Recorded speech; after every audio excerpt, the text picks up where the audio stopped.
आइए दोस्तों, BNS start करते हैं लेके प्रभु का नाम। और let's start with the case laws landmark. D Velusamy versus D Patchaimal, ये मेंटेनेंस के लिए, जिसमें बोला गया लिव इन पार्टनर्स को भी मेंटेनेंस अलाउड है। फिर है विजय मनोहर अरबत, ये तो बहुत इंपॉर्टेंट केस है। काशी राव सवाई, इसमें बोला गया है कि इवन डॉटर को भी मेंटेनेंस देना है अपने पेरेंट्स को। फिर ललिता कुमारी, तो आप सबको पता ही है, यूपी का केस है। फिर नो रीज़न टू या excuse to write the FIR, basically FIR लिखना मैंडेटरी है। और एफआईआर लिखना तो मैंडेटरी है ही, उसके साथ प्रीलिम इंक्वायरी बिफोर अरेस्ट भी बहुत ज़रूरी है। किन केसेस में? एमसी या एमसी स्क्वायर, जैसे आप चाहें। इसका मतलब है या तो मेडिकल होगा, मेडिकल नेग्लिजेंस, या तो मैट्रिमोनियल, या तो कॉमर्शियल, या तो करप्शन।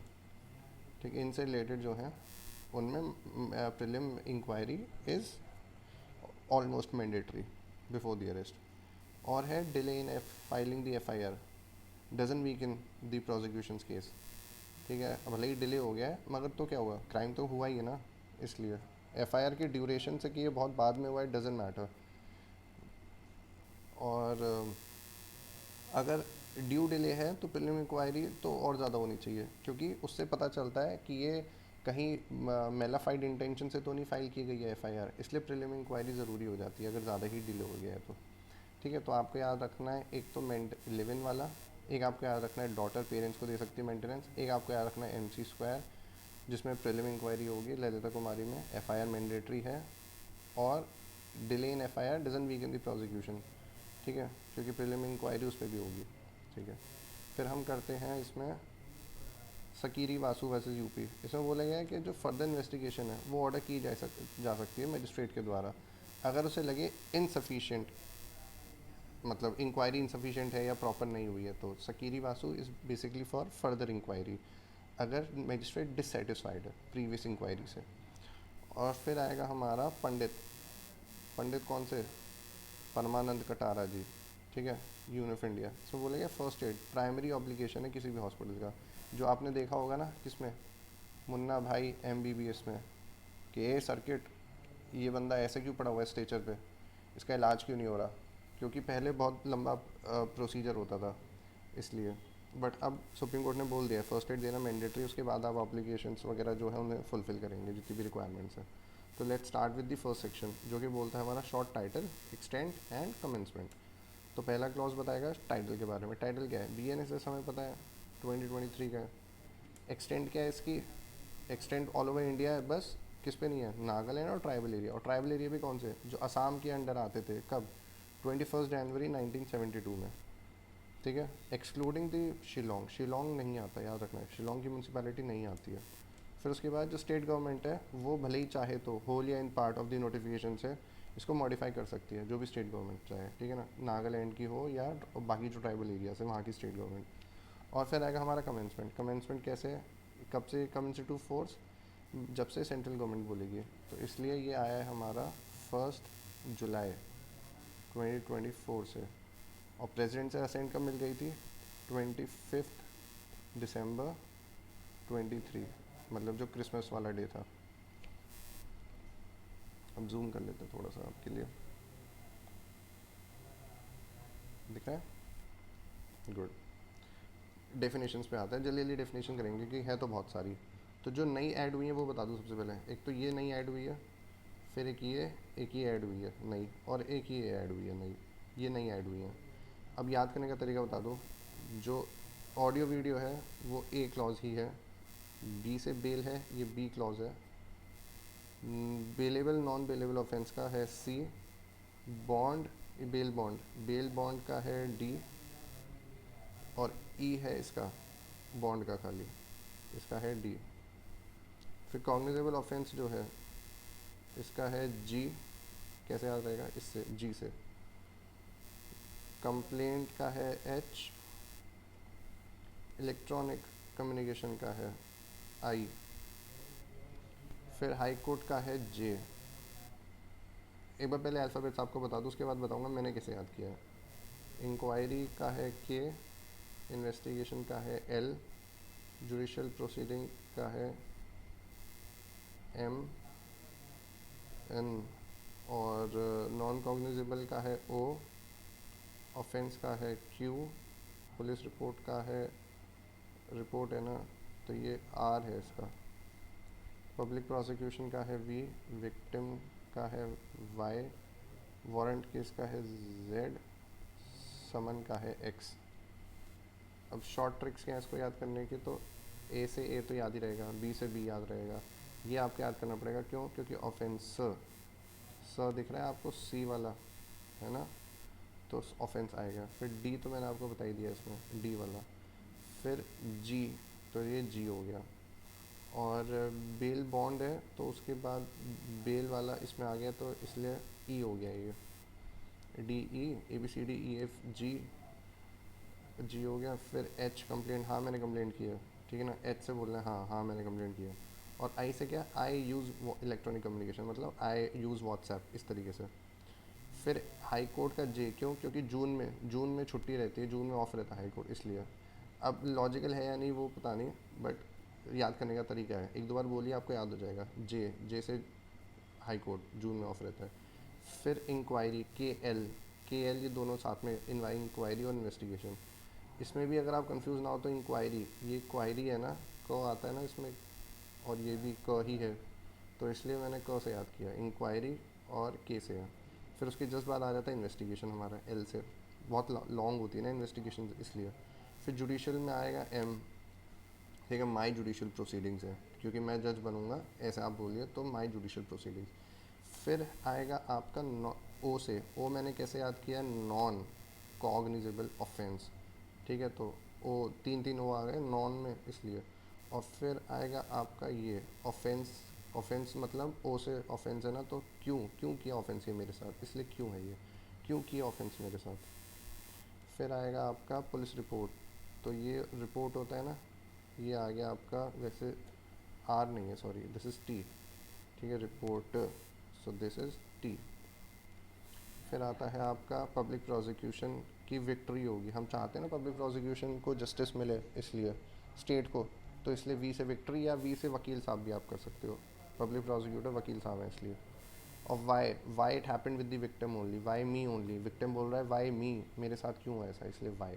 और वारंट और समन तो है ही दोनों, ये 2 ईयर से ऊपर वाला है, ये 2 ईयर से कम वाला है, तो ये एक्स और जेड, क्योंकि इन दोनों के बीच में आता है वाई, वाई इज़ विक्टिम, इसलिए। तो पहले आएगा अल्फ़ाबेटिकली, पहले समर आएगा एक्स में, समन, और फिर वारंट आएगा जेड में, लास्ट वाला। उसके बाद जो सेकंड क्लॉज है, ये तो हो गया फर्स्ट क्लॉज ऑफ सेक्शन 2। जो सेकंड क्लॉज है सेक्शन 2 का, वो बोलता है कि इसमें जो भी हम इंटरप्रेट करेंगे, या जो वर्ड्स हैं, उन वर्ड्स का जो मतलब होगा वो या तो आईटी एक्ट से निकल के आएगा, या तो बीएसए से, बीएनएस से आएगा, ठीक है। तो ये नया ऐड हुआ है, दिस इज़ न्यू। सीआरपीसी में खाली ये दे रखा था, किसमें, सीआरपीसी में, बट आईटी एक्ट 2000 वाला बीएनएसएस में है, ठीक है। तो इनका सेम मीनिंग होगा जो इन एक्ट्स में डिफाइन किया गया है। अब आते हैं और आगे, तो इसमें construction of reference to the magistrate, जो ये मजिस्ट्रेट को दिया जाएगा ना, वो कैसे करना है कंस्ट्रक्ट उसे, जितना भी रेफरेंस किया जाएगा। तो इंटरप्रिटेशन ऑफ द मजिस्ट्रेट, ठीक है, बाकी लॉज में कैसे है, जिस भी लॉ में मजिस्ट्रेट मेंशन है विद या विदाउट क्वालिफिकेशन, उसको किस तरीके से हमें इंटरप्रेट करना है, जैसे वो जीएम फर्स्ट होगा या तो जीएम सेकंड होगा, जिसको हम जीएम एफसी या एससी बोल सकते हैं, ठीक है, depending on who has the jurisdiction in that area, या सीजीएम ने किसको दे रखा है जुरिसडिक्शन, क्योंकि सीजीएम ही डिवाइड करेगा, अभी हम आगे देखेंगे, ठीक है। फिर है डिवीजन ऑफ द मजिस्ट्रेट का फंक्शन, तो if function under any law other than the BNSS, मतलब कोई और लॉ है, स्पेशल हो, लोकल हो, इस टाइप का, जो लीगल डिसीजन लिए जाएंगे, जैसे एविडेंस को असेस करना है, या पनिशमेंट को इम्पोज करना है, या डिटेंशन को इम्पोज करना है, या किसी को ट्रायल के लिए भेजना है, तो ये सब किया जाएगा जुडिशल मजिस्ट्रेट के द्वारा ही, ठीक है। और जो एग्जीक्यूटिव एक्शन होंगे, जिसमें मेनली लाइसेंसिंग और ये प्रोसिक्यूशंस का है ना, सैंक्शन वैंक्शन होता है, वो एग्जीक्यूटिव मजिस्ट्रेट कर लेंगे, अनटिल अनलेस ए अप्लाई, मतलब जेएम वाला है। तो बेसिकली अगर जुडिशल फंक्शंस हैं तो आएगा जेएम, बाकी सब के लिए आएगा एग्जीक्यूटिव मजिस्ट्रेट, डीएम, एसडीएम, ये सब। अब फोर्थ क्या बोलता है सेक्शन के, trial of offence under BNS या अदर लॉ। तो इसमें मैं आपको अगर बताऊं, तो अगर बीएनएस में हुआ है क्या, आईआईटी बोले तो इन्वेस्टिगेशन, इंक्वायरी या ट्रायल, तो ये रेगुलेट होगा बीएनएसएस से। बट अगर अदर लॉ है तो उसका जो इन्वेस्टिगेशन, इंक्वायरी और ट्रायल है वो जनरल रूल तो यही है कि बीएनएसएस से होगा। पर अगर उसमें स्पेसिफिकली दे रखा है कोई special manner of proceeding, any special code या स्पेशल प्रोसीजर, तो वो फॉलो होगा उसमें। फिर उसमें किस चीज़ के लिए? आईआईटी के लिए यही दे रखा है इसमें। और ये मेन है कि स्पेसिफिक लॉ जो होगा वो ओवरराइड कर देगा। ठीक है, आप पढ़ लो, वही सब है। इन्वेस्टिगेशन, इंक्वायरी, ट्रायल या जितनी प्रोसीडिंग हो बीएनएसएस के थ्रू चलेंगी, किसमें? बीएनएस में। और बाकी जो अदर लॉ है उसमें उसी के थ्रू चलेगी। ये जनरल हो गया, ये स्पेसिफिक हो गया। फिर आएगा, इसको ज़रा क्लियर कर दें।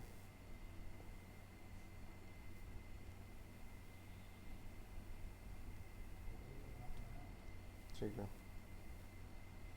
अब है प्रिजर्वेशन ऑफ स्पेशल या लोकल लॉज। कैसे हम प्रिजर्व करेंगे? प्रिजर्व करने का इसका मतलब सीधा यही है, सेक्शन 5 बोलता है कि ओवरराइड कर जाएंगे स्पेशल लोकल लॉ। ये तो हमें पता ही है, जो स्पेशल होता है वो जनरल को ओवरराइड कर जाता है। तो या तो स्पेशल हो या तो लोकल हो, या तो स्पेशल जुरिस्डिक्शन दे रखा हो या तो स्पेशल पावर दी हो या प्रोसीजर।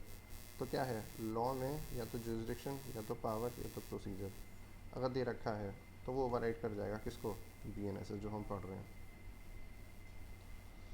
ठीक है, फिर हम आते हैं अगले चैप्टर पे, जिसमें है क्लासेस ऑफ क्रिमिनल कोड्स। मतलब कितने तरीके के हमारे इसमें? 4 तरीके के दे रखे हैं बीएनएसएस में। हाई कोर्ट को एक्सक्लूड कर दिया और अदर कोर्ट्स को भी एक्सक्लूड करके बोला है। अदर कोर्ट्स कौन से होते हैं? जैसे स्पेशल लॉज में, जैसे पॉक्सो का कोर्ट हो, ठीक है, या फिर फैमिली कोर्ट हो, तो उन्हें एक्सक्लूड करके जनरली जो बात की गई है तो वो कौन से हैं? कोर्ट ऑफ सेशन है, जेएमएफसी, जेएनएससी और एग्जीक्यूटिव मजिस्ट्रेट्स। तो 4 तरीके के बताए गए हैं इसमें, apart from high courts and other courts. फिर टेरिटोरियल डिवीज़न आप देखिए। टेरिटोरियल डिवीज़न में क्या है? टेरिटोरियल डिवीज़न में आता है हर स्टेट में सेशंस डिवीज़न होंगे। या तो डिवीज़न हो सकते हैं या तो डिवीजन्स हो सकते हैं, एक से ज़्यादा। और ईच सेशंस डिवीज़न में कितना डिस्ट्रिक्ट या तो डिस्ट्रिक्ट्स होंगे। ठीक है, तो अगर हम इसको माने एक स्टेट, तो उसके अंदर हमारे होंगे सेशंस डिवीज़न और उसमें होंगे हमारे अलग अलग डिस्ट्रिक्ट्स। ठीक है, तो इस तरीके से हम मान सकते हैं, एक डिस्ट्रिक्ट में या कई सारे डिस्ट्रिक्ट्स में। फिर आता है हमारा स्टेट गवर्नमेंट। स्टेट गवर्नमेंट बनाएगी किसके साथ? Consultation with the high court के साथ। क्या? या तो ये जो टेरिटोरियल डिवीज़न है इनकी बाउंड्री चेंज करेगी, या तो नंबर डिवीज़न का, डिस्ट्रिक्ट का, सब डिवीजन्स का, सबका क्या? या तो बाउंड्री या तो नंबर चेंज कर सकती है। कौन? State government, with consultation of the high court. और जो एग्जिस्टिंग डिवीज़न है, जो बीएनएस के मैनेजमेंट के टाइम पे आए हैं, वो वैसे ही रहेंगे। अगला सेक्शन कोर्ट ऑफ सेशंस का है। सेक्शन 8 इंपॉर्टेंट है, court of session. Court of session के बारे में बोला गया है, कहाँ होगा ये? तो इन एवरी सेशंस डिवीज़न होगा। नाम ही सेशन है इसलिए आप याद रखेंगे सेशंस डिवीज़न में रहेगा ये, जो कि स्टैब्लिश स्टेट गवर्नमेंट करती है, अभी हमने ऊपर ही देखा है। और ये जो जज है इसे अपॉइंट तो करेंगे हाई कोर्ट, हमें पता है। तो आप देखिए कि स्टैब्लिश कर रहा है ये और अपॉइंट कर रहा है हाई कोर्ट। फिर हम देखेंगे एडिशनल जो हैं वो भी ऐसे ही अपॉइंट होता है, हाई कोर्ट ही अपॉइंट करता है। और जो सेशन जज एक डिवीज़न का है वो एडिशनल सेशन जज की तरह काम कर सकता है किसी और डिवीज़न में, अगर हमारे पास कमी है तो। और अगर सेशन जज का ऑफिस वेकेंट है और अर्जेंट एप्लीकेशन हैंडल करनी है, तो उसके जो मतलब वैसे पावर सेम होती है एडिशनल सेशन जज की, बट अमंग द इक्वल्स में प्राइमरी होते हैं सेशन जज। तो इसलिए उनके जस्ट बाद वाले एडिशनल सेशन जज, जिन्हें हम ASJ फर्स्ट बोलते हैं, वो एक्ट करते हैं इन द एब्सेंस ऑफ या in the vacancy of session जज, डिस्ट्रिक्ट जज। और अगर कोई भी नहीं है ये भी, तो फिर उनके जस्ट बाद आते हैं हायरार्की में CJM, तो वो प्रिसाइड करेंगे। और सिटिंग प्लेस क्या होती है? Court of session is notified by high court only. ठीक है। It can shift temporarily with the consent of the parties या एक्यूज। तो ये आपसे पूछा जा सकता है कि जो सिटिंग प्लेस है किसकी, कोर्ट ऑफ सेशंस की, वो कब हम चेंज कर सकते हैं। हाई कोर्ट तो डिसाइड करेगा मगर चेंज कब होती है, तो पार्टीज़ की सुनी जाती है भाई, पार्टीज़ हैं या अक्यूज़ड है, इसलिए अक्यूज़ को बहुत ज़्यादा रेस्पेक्ट दी जाती है पूरे सीआरपीसी में, क्रिमिनल लॉ में, इसलिए। सेशन जज कैन डिस्ट्रीब्यूट, वो अभी हमने ऊपर देखा था ना, वो डिस्ट्रीब्यूट करेंगे अपने साथ वालों को, एडिशनल सेशन जज को। और इन दी एब्सेंस ऑफ सेशन जज अर्जेंट मैटर तो असाइन करे ही जाते हैं उन्हें, अभी हमने ऊपर देखा है। अपॉइंटमेंट का देख लीजिए, अपॉइंटमेंट में does not include first appointment या प्रमोशन बाय द गवर्नमेंट, ठीक है। फिर है कोर्ट्स ऑफ जुडिशल मजिस्ट्रेट, अभी हमने सेशन जज देखा 8 में, अब 9 में देख लो आप जुडिशल जेएम। जेएम फर्स्ट होंगे, सेकंड होंगे। स्टैब्लिश कौन करेगा, अभी हमने ऊपर ही देखा है, स्टेट गवर्नमेंट, ठीक है, हाई कोर्ट की कंसल्टेशन के साथ। स्पेशल कोर्ट्स भी हो सकते हैं। स्पेशल कोर्ट्स कैसे, स्पेसिफिक केसेस या क्लासेस के लिए, मतलब केसेस का टाइप या एक पूरी कैटेगरी, तो उसे क्लासेस बोलेंगे, सेटअप किया जाएगा। और इन कोर्ट्स के बाद एक्सक्लूसिव जुरिस्डिक्शन होगा, तभी तो ये स्पेशल, इसीलिए तो बोला गया ताकि एक्सक्लूसिव जुरिस्डिक्शन इनके पास उन मैटर्स पे।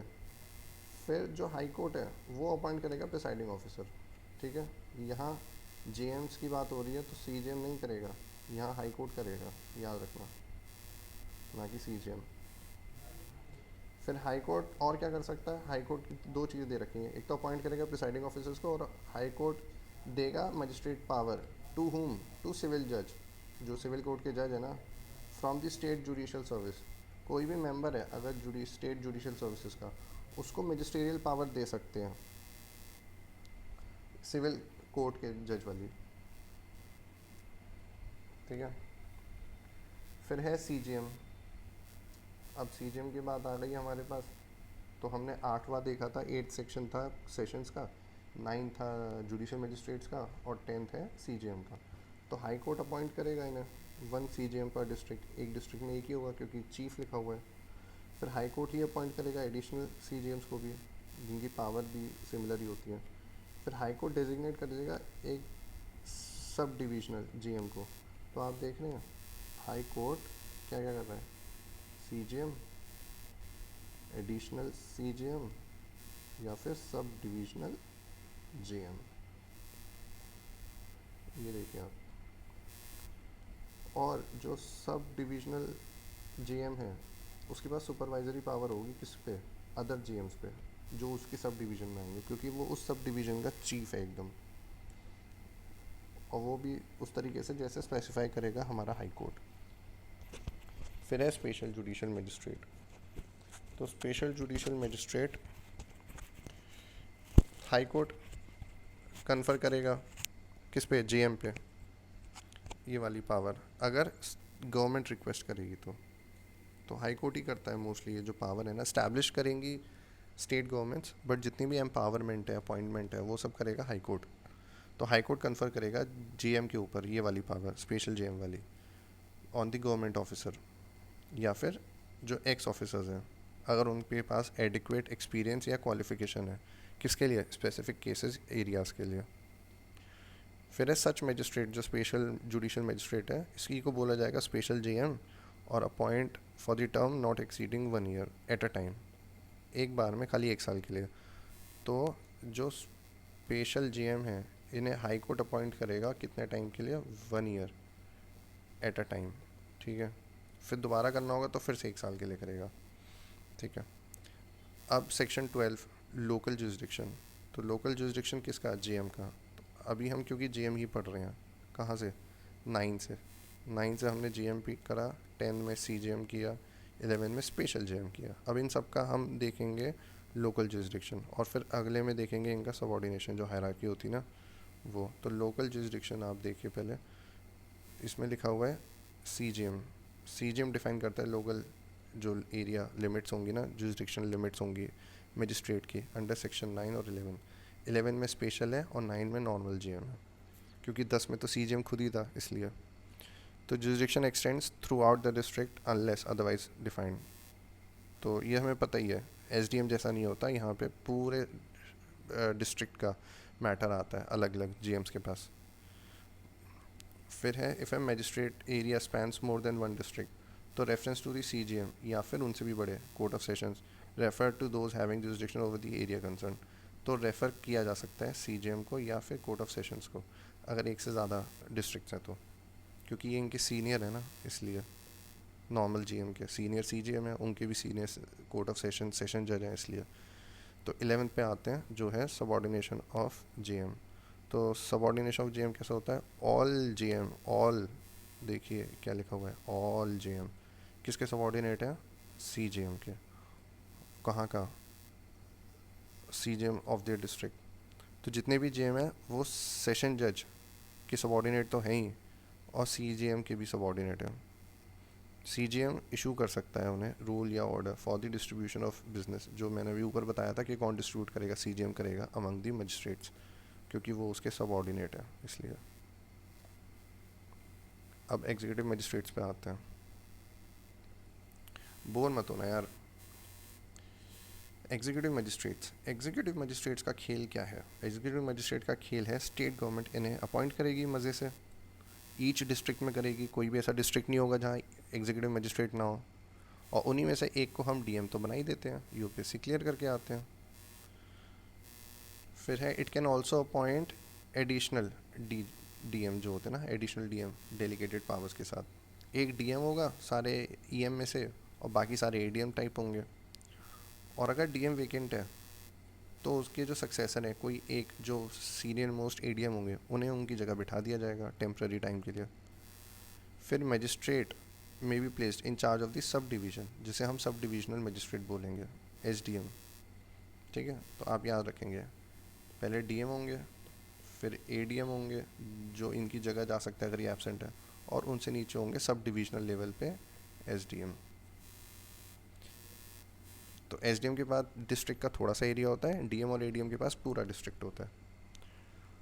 फिर DM can be empowered to appoint SDM। सही बात है, DM ही तो अपॉइंट कर सकते हैं SDMs वगैरह को डेलीगेशन देके। फिर government may confer the executive power to whom, to the commissioner of police, क्योंकि आजकल UP वगैरह में, लखनऊ नोएडा वगैरह में और भी कई शहरों में कमिश्नरेट सिस्टम बहुत अच्छे से फ्लरिश कर रहा है, तो इसलिए कमिश्नर को पावर दे दी जाएगी एग्जीक्यूटिव मजिस्ट्रेट वाली। उससे बहुत फ़ायदा होता है वैसे पुलिस को ना, बहुत स्ट्रीमलाइन होता है, अप्रूवल्स नहीं चाहिए होते हैं DM वगैरह से, तो जो अपना SSP लेवल का कमिश्नर होता है मतलब, तो वो बहुत फ्लॉलेसली लॉ एंड ऑर्डर को कंट्रोल कर सकते हैं इसलिए। फिर हम आते हैं 15 पे, स्पेशल एग्जीक्यूटिव मजिस्ट्रेट। स्पेशल क्यों बोला गया है? स्पेशल इन्हें इसलिए बोला गया है क्योंकि इन्हें एक तो स्टेट गवर्नमेंट तो अपॉइंट कर ही रही है, अपॉइंटमेंट की पावर किसके पास है? स्टेट के पास है ऑब्वियसली, क्योंकि हाई कोर्ट के पास नहीं होगी। क्यों? क्योंकि एग्जीक्यूटिव हो गए, अब स्टेट को रिप्रेजेंट करते हैं तो स्टेट गवर्नमेंट करेगी, यहाँ हाई कोर्ट का कोई रूल नहीं आए, रोल ही नहीं होगा यहाँ पे।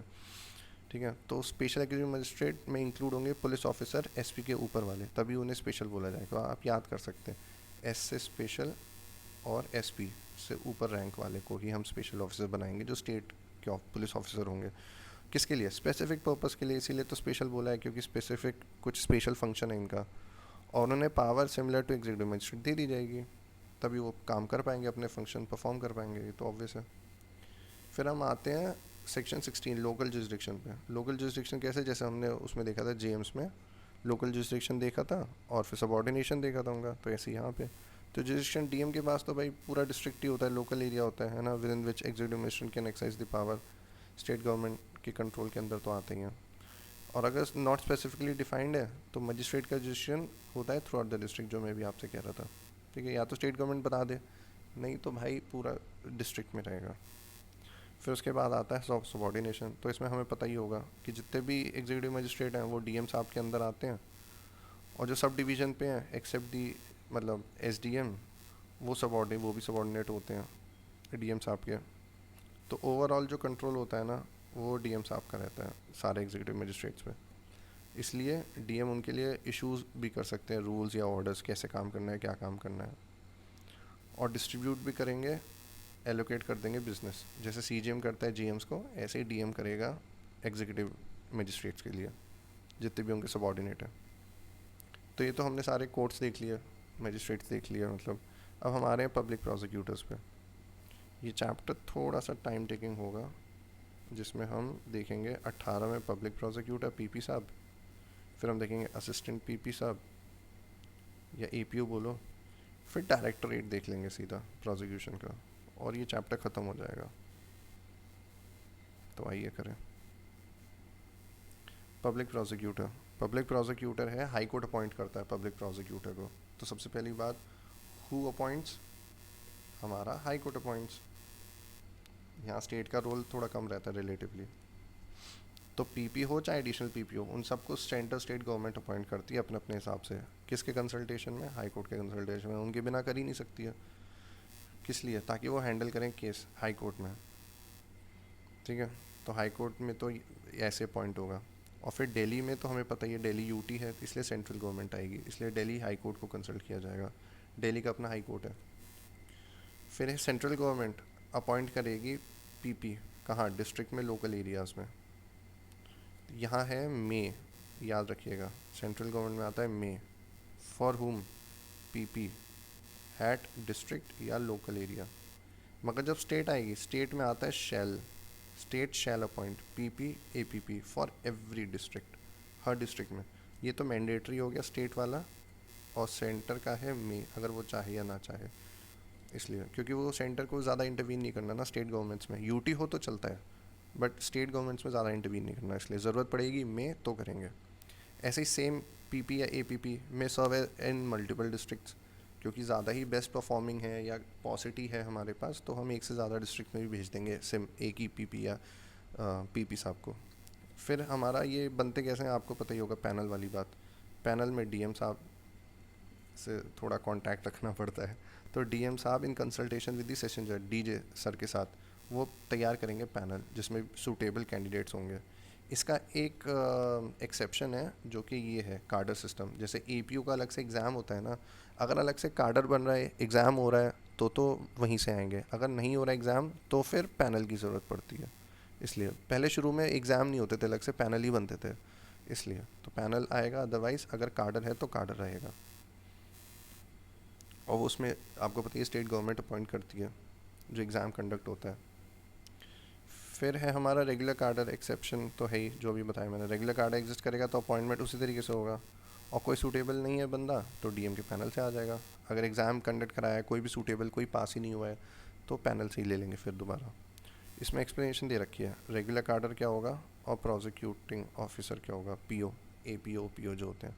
तो रेगुलर कार्डर तो वो होता है जिसमें पोस्ट आएगी पीपी की, और अलाउ करता है promotion from the assistant PP, क्योंकि यही प्रमोट होके बनेंगे पीपी, इसलिए तो रेगुलर कार्डर ये है। पहले आप इंडक्ट होंगे, रिक्रूट होंगे असिस्टेंट पीपी के तौर पे, एपीओ साहब के तौर पे, फिर प्रमोट होके आप बन जाएंगे पीपी। और प्रोसिक्यूटिंग ऑफिसर कौन होता है? Include anyone performing the function of PP या एपीपी या स्पेशल पीपी। सब के सब हमें पता है, सब के सब क्या है? प्रोसिक्यूटिंग ऑफिसर ही तो हैं, यही तो इनका काम है।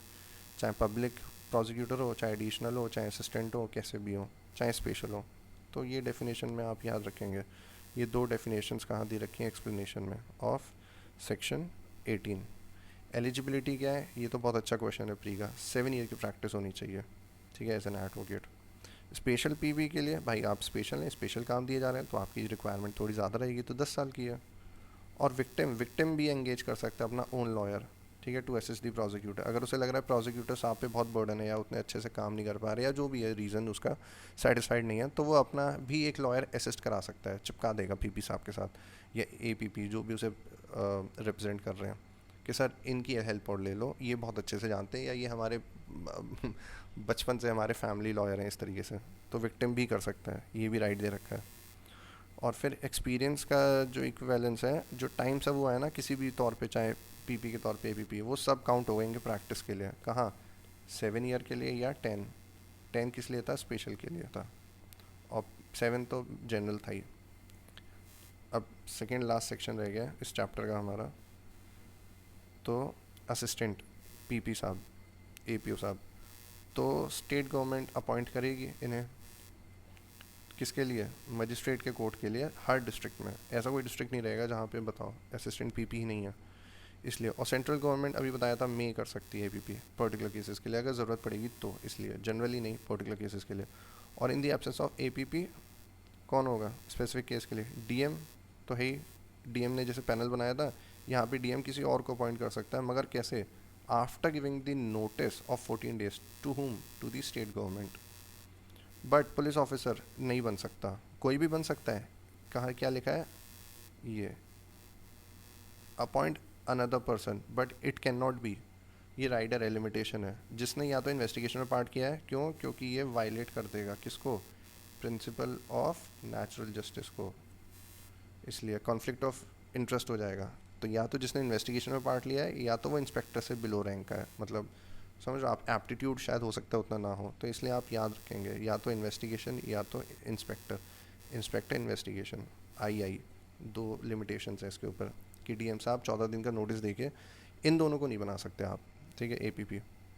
फिर हमारा लास्ट सेक्शन आता है चैप्टर सेकंड का, डायरेक्टरेट ऑफ प्रोसिक्यूशन. तो second chapter ends with 20 section.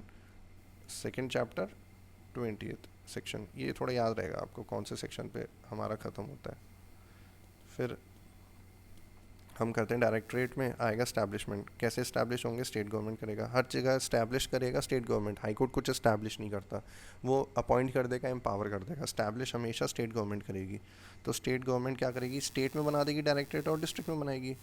अब आप ये देख लेना कॉम्पोजिशन. डायरेक्टर सीधा बैठेंगे स्टेट में, डिस्ट्रिक्ट लेवल पे नहीं बैठते. और डिप्यूटी डायरेक्टर बैठ जाते हैं स्टेट में. मगर डिस्ट्रिक्ट में डिप्यूटी भी बैठते हैं अलॉन्ग विद उनसे छोटे असिस्टेंट. तो आप याद रखना, अगर पूरी स्टेट लेवल की बात हुई है तो D plus D D. But अगर डिस्ट्रिक्ट की बात हुई है तो ये वाले D D plus A D. ठीक है ना, याद रखना प्री के लिए. फिर एलिजिबिलिटी देख लीजिए. तो जो स्टेट वाले हैं जैसे डायरेक्टर है, डिप्यूटी है, इनको 15 साल का प्रैक्टिस चाहिए. या फिर सीधा छक्का मार के एकदम सेशन जज की क्वालिफिकेशन हो अगर इनकी. और अगर उनसे छोटे हैं तो वही जो जनरल अभी हमने ऊपर देखा था 7 साल वाला. या फिर छक्का मार के एकदम फर्स्ट क्लास मजिस्ट्रेट. तो आप ये और ये याद रखेंगे. ये तो याद रहेगा ही. कितना? 15 और 7. 10 किसका था? 10 हमने देखा था स्पेशल जज का, स्पेशल उसका पीपी का, है ना. फिर डायरेक्टर साहब का क्या है? डायरेक्टर साहब होते हैं जो हेड करते हैं डायरेक्टरेट को और फंक्शन करते हैं होम डिपार्टमेंट. इसको आप याद रखना, एच डी है ये, एच एम नहीं है. मतलब होम मिनिस्ट्री नहीं है सेंट्रल गवर्नमेंट की. ये स्टेट में हमेशा डिपार्टमेंट्स होते हैं, मिनिस्ट्रीज नहीं होती. तो होम डिपार्टमेंट लिख के आइएगा. फिर आता है सबॉर्डिनेशन. तो डिप्यूटी और असिस्टेंट तो अपने से बड़े साहब जो हैं डायरेक्टर साहब उनके अंडर आएंगे. और जो असिस्टेंट हैं वो डिप्यूटी के अंदर आएंगे. तो इसकी अगर मैं हायरार्की बनाऊँ तो इस तरीके की कुछ हायरार्की रहेगी इसकी. ये रहेंगे आपके डायरेक्टर, ये रहेंगे डिप्यूटी डायरेक्टर और ये रहेंगे असिस्टेंट डायरेक्टर. ये आप याद रखना. फिर हम आते हैं अगले पे, फिफ्थ सिक्स क्लॉज पे, जो बोलता है सबॉर्डिनेशन के बारे में. तो सारे पीपी, एडिशनल, स्पेशल जितने भी हाई कोर्ट में हैं वो सबॉर्डिनेट होंगे डायरेक्टर साहब के. और जो डिस्ट्रिक्ट में है या मजिस्ट्रेट के कोर्ट में है वो सब किसके होंगे? डिप्यूटी और असिस्टेंट के. ठीक है, क्योंकि ये सब डायरेक्टरेट वाले बंदे आ रहे हैं. जो नॉर्मली पीपी वगैरह घूम रहे हैं उनसे थोड़े और कम है ये. तो डायरेक्टरेट से जो आ रहे हैं इसलिए. फिर मॉनिटरिंग ड्यूटीज़ क्या रहेगी? कौन किसको मॉनिटर करेगा? ये क्या है? ये बेसिकली जो हम सबॉर्डिनेशन कह रहे हैं ना उसी का फॉलोअप है. कि जो डायरेक्टर होंगे वो मॉनिटर करेंगे केसेस. ये उनकी ड्यूटीज़ बता रहे हैं, सॉरी. तो ये 10 ईयर से ऊपर वाले देख लेंगे. ठीक है. और जो डिप्यूटी साहब हैं वो 7 से 10. और जो असिस्टेंट है वो. तो अगर हम एक सेकेंड, अगर हम इसका ऐसा स्केल सा बनाए ना, और यहाँ पे क्या डालें? यहाँ हम डालेंगे 10, यहाँ हम डालेंगे 7. ये और ये. तो ये तो हो गए हमारे असिस्टेंट वाले, ये हो गए हमारे डीडी वाले और ये हो गए डायरेक्टर साहब.